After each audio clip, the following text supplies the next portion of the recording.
الحمد لله والصلاة والسلام على رسول الله وعلى آله وصحبه أجمعين. اللهم صل وسلم وبارك وأكرم وأنعم على نبينا محمد وعلى آله وصحبه أجمعين ومن تبعهم بإحسان إلى يوم الدين.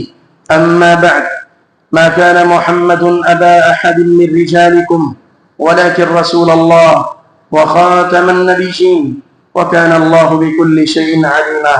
احباب گرامی، ختم نبوت کے عقیدے کو اگر ہم سامنے رکھیں تو بحیثیت مسلمان میری اور آپ کی ذمہ داری ہے. وہ کیا؟ اگر کسی کو اللہ نے لکھنے کی ہمت دی ہے، اسے عقیدہ ختم نبوت پر کچھ تحریر کرنا چاہیے. اگر کسی کو بولنے کی سکت ملتی ہے، اسے آواز اٹھانی چاہیے. تقریر کی صورت میں، بیان کی صورت میں اسے اس عقیدے کو بیان کرنا چاہیے. اگر کوئی میڈیا پرسن ہے، اسے چاہیے سوشل میڈیا پر، الیکٹرانک میڈیا پر، پرنٹ میڈیا پر، سوشل میڈیا پر کسی بھی طرح سے اس ختم نبوت کے عقیدے کو لوگوں کے سامنے تازہ کرتا رہے کہ یہ عقیدہ ختم نبوت کیا ہے اور کتنا اہم ہے.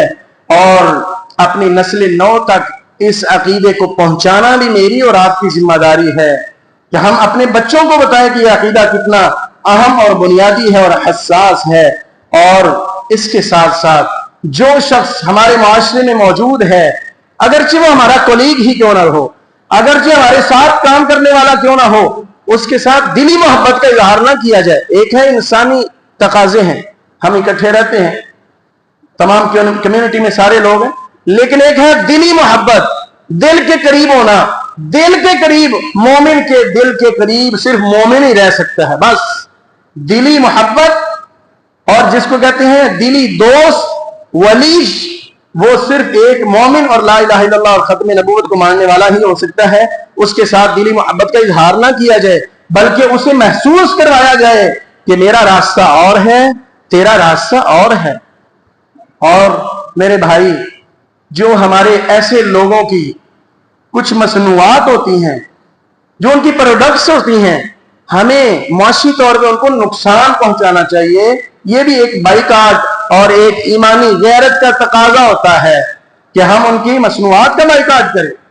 ہم آواز بھی اٹھائیں، قلم کو بھی لائیں، اور اپنی تمام تر صلاحیتوں کو عقیدہ ختم نبوت کے تحفظ کے لیے لگا دیں، کھپا دیں، اور محبت کریں تو صرف اس کے ساتھ جو خاتم النبیین صلی اللہ علیہ وآلہ وسلم پر ایمان رکھتا ہے، اور اس شخص سے نفرت کا اظہار کریں جو نبی پاک علیہ السلام کو خاتم النبیین نہیں مانتا.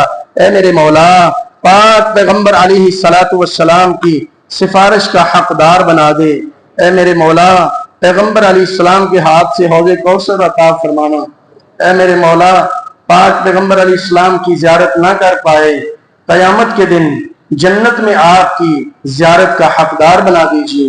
اے میرے اللہ، پاک پیغمبر علیہ السلام کی رفاقت اور صحبت عطا فرمانا، آپ کی ہمسائیگی عطا فرمانا. اللہ، پاک نبی علیہ السلام سے محبت کما حق ہو کرنے کی توفیق عطا فرما. اللہ، پاک نبی علیہ السلام کی سیرت کو پڑھنے، پڑھانے، آگے پہنچانے اور زندگی میں اپنانے کی توفیق عطا فرما. اے اللہ، ہمارے بیماروں کو شفا کاملہ عاجلہ عطا فرما.